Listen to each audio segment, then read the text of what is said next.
Les Lakers qui écrasent donc les Denver Nuggets et s'imposent 120 à 108, une domination totale et écrasante. Un Luka Doncic magnifique, un Austin Reeves magnifique, une défense de fer.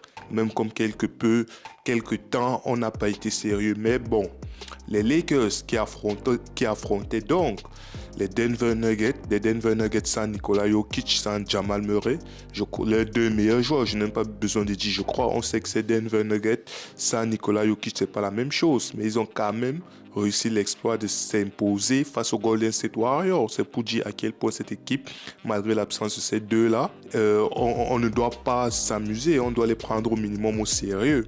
Les Lakers, donc, qui commençaient leur premier match de back-to-back, je crois cette nuit, on va affronter les Bucks, si je ne me trompe pas.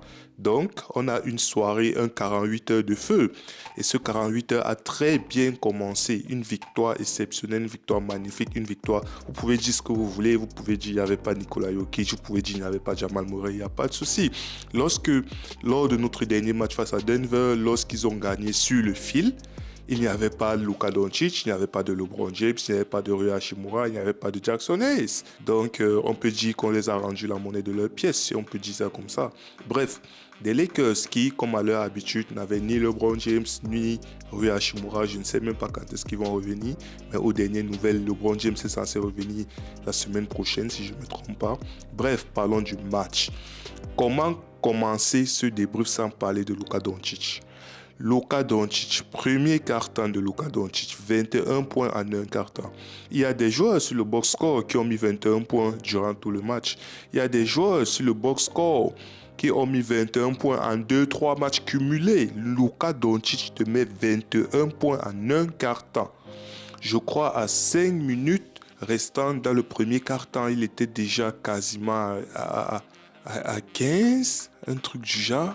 C'est Luka Doncic, c'est incroyable, c'est incroyable. C'est pour vous dire à quel point ce mec-là, c'est un talent générationnel. Jusqu'à aujourd'hui, je ne comprends toujours pas comment Dallas a pu le laisser filer. Bref, content du cadeau, content du joueur qu'il est, content de Luka Doncic, premier quart-temps exceptionnel. Luka Doncic, il a mis une masterclass à tout le roster des Nuggets. Je crois limite Luka Doncic, il est à ça. Si étant donné qu'il a son total de quoi 21 points au premier quart-temps, je crois limite il a outscoré toute l'équipe de Denver. Au pire, si c'est que il y a peut-être un truc comme 2-3 points de différence, mais sinon je crois qu'il a outscoré si je ne me trompe pas. Bref, Luka Doncic, mid-range, 3 points sur la ligne, N1, Luka Doncic est tout simplement inarrêtable. Quel joueur magnifique. Du coup, Luka Doncic dans ce premier cadre, il s'est chargé à lui tout seul de donner le ton du match, de nous donner une avance extrêmement confortable. Je crois on est sorti de ce premier carton miné déjà avec l'écart de peut-être 12, 13, 14, 15. Malgré le fait que les Denver Nuggets, vers la fin, ils ont entamé une petite remontée, mais à peine ils essayent de sortir la tête sur l'eau, il y a un 3 points de Luka Doncic, il y a une passe au corner à Dorian Finney-Smith, il y a un Austin Reeves qui te met un Ave Maria avec deux défenseurs sur la gueule. Qu'est-ce que tu veux faire?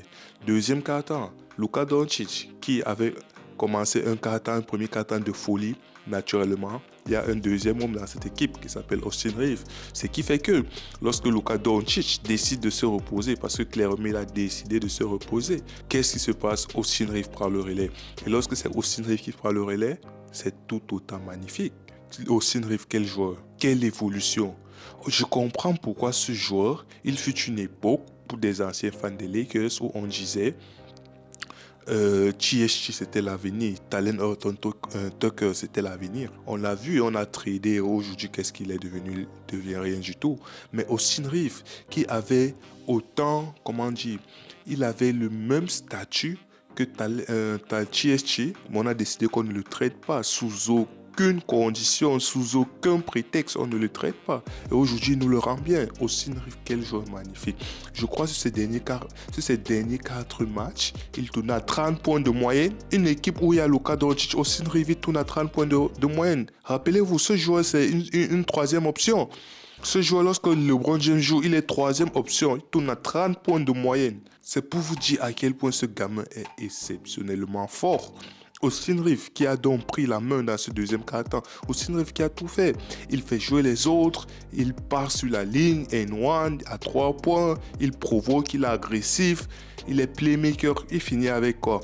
Il finit avec 22 et 8 passes. Je crois Austin Reeves sur ses 5-6 derniers matchs, il tourne à minimum 7-8 passes de moyenne. C'est un joueur exceptionnel. Un deuxième quart-temps où, malgré le fait que Luka Doncic était beaucoup plus en retrait, Austin Reeves était beaucoup plus mis en avant et les Nuggets ont commencé à s'adapter petit à petit. Ils ont compris quoi? Ils ont compris, ok, il n'y a pas de Nikola Jokic, il n'y a pas de Jamal Murray, qu'est-ce qu'on fait? On a un Aaron Gordon qui est plus costaud que la plupart de nos joueurs à l'intérieur. Qu'est-ce qu'on fait? On joue, on envoie la balle à Aaron Gordon et il fait ce qu'il sait faire de mieux, bully ball. Et ça a fonctionné. Sauf que lorsqu'il se rend compte qu'il revient déjà à 6-7 points, qu'est-ce qui se passe? Il y a un Ave Maria, il y a un 3 points, il y a un N1 pour les démoraliser en fait.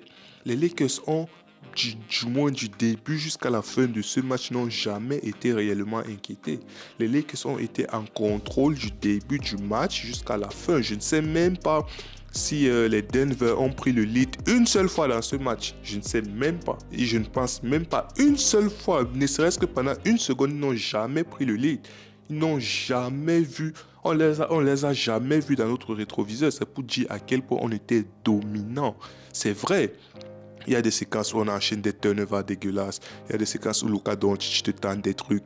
Il saute en dehors du terrain. Il veut te faire une passe dans le dos, et ça part directement dans les bras de l'adversaire. Austin Reeves, parfois, il veut te faire un kick-out. Mais c'est tellement prévisible que le joueur adverse intercepte une défense où parfois on s'oublie tellement. C'est vrai, on a de la marge, on a de l'avance. On s'oublie, on oublie de défendre et les joueurs adverses y profitent. Mais jusque-là, lorsqu'on décide de redevenir sérieux, qu'est-ce qui se passe? Ils ne peuvent rien faire. Ils ne peuvent absolument rien faire. On est dominant à tous les niveaux. Ces Lakers sont terrifiants. Vous allez me dire, je le répète encore une fois, c'est vrai, il n'y avait pas Jamal Murray. C'est vrai, il n'y avait pas Nikola Jokic. Mais une équipe, je le rappelle encore, l'autre dernier match face aux Nuggets, il n'y avait ni Luka Doncic, ni Dorian Finney-Smith, si je me rappelle bien, ni LeBron James, ni Rui Hachimura, limite ni Gabe Vincent. Mais même jusque-là, on s'est battu. J'ai dit, c'était vraiment un dégât, un Ave Maria de comment il s'appelle, Jamal Murray, pour que cette équipe de Denver Nuggets puisse s'imposer, malgré le fait qu'on avait une pléthore de blessures ou bien d'absents. Donc aujourd'hui, je n'accepte pas ceux qui vont dire ouais, il n'y avait pas. Nous-mêmes, on n'a pas LeBron, nous-mêmes, on n'a pas Rui Hachimura, donc on peut dire la même chose techniquement. Donc un troisième quart-temps qui est d'habitude le tendon d'Achille de ces Lakers. Qu'est-ce qui s'est passé? Ils ont écrasé une fois de plus les Nuggets. Les Nuggets étaient impuissants. On les a collés un 31-18 au troisième quart-temps. On est entré début du quatrième quart-temps. On était à plus 28 début du quatrième quart-temps. Plus 28, qu'est-ce que vous voulez?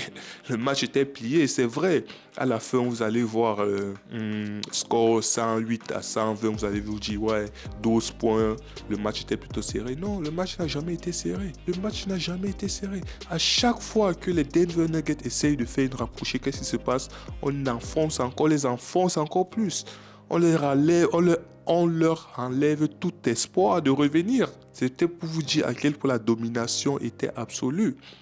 C'est vrai, on les a très vite mis sous pression, cette équipe. Que ce soit dans le troisième quart-temps, que ce soit dans le quatrième quart-temps. Le quatrième quart-temps, oui, ils ont voulu faire une remontée avec dans le garbage time, si je peux dire ça comme ça, parce qu'il n'y avait plus personne. Il n'y avait plus de Aaron Gordon, il n'y avait plus de Westbrook, il n'y avait plus de Porter Junior, il y avait les joueurs de fond du banc, là, le garbage time. Ils ont voulu tenter quelque chose. Ils ont voulu tenter une remontée à un moment donné.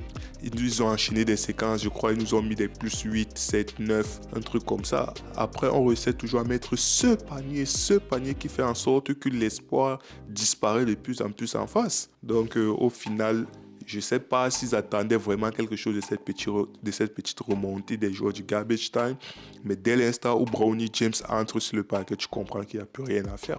Dès l'instant où le GOAT Bronny James entre sur le parquet, tu comprends que le match est fini en fait.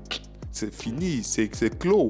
Il n'y a plus rien. On ferme tout, on remballe et rendez-vous pour le prochain match pour les Bucks. Donc, les Lakers sont dans une série de 3 victoires de suite. On tentera de prendre notre 4e victoire ce soir face aux Bucks. C'est une équipe des Bucks revanchards qui ont, si je me trompe pas, ils ont perdu. Et voilà, 3 victoires en route pour la 4e victoire. On est remonté, on était 4e, on est remonté 3e à l'ouest et les Denver sont passés derrière nous, sont 4e.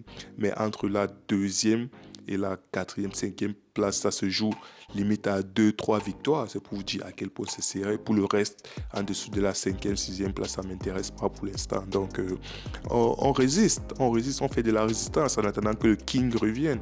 Et comme je l'ai dit au plus tôt dans ce débrief, j'espère vraiment que la semaine prochaine, au plus tard, fin de semaine prochaine, qu'il va revenir, parce qu'on disait, il y a de cela 2-3 jours, on disait ouais, il reste une semaine. Donc j'espère vraiment, et j'aimerais voir cette équipe, l'alchimie se développe de plus en plus, les repères et tout.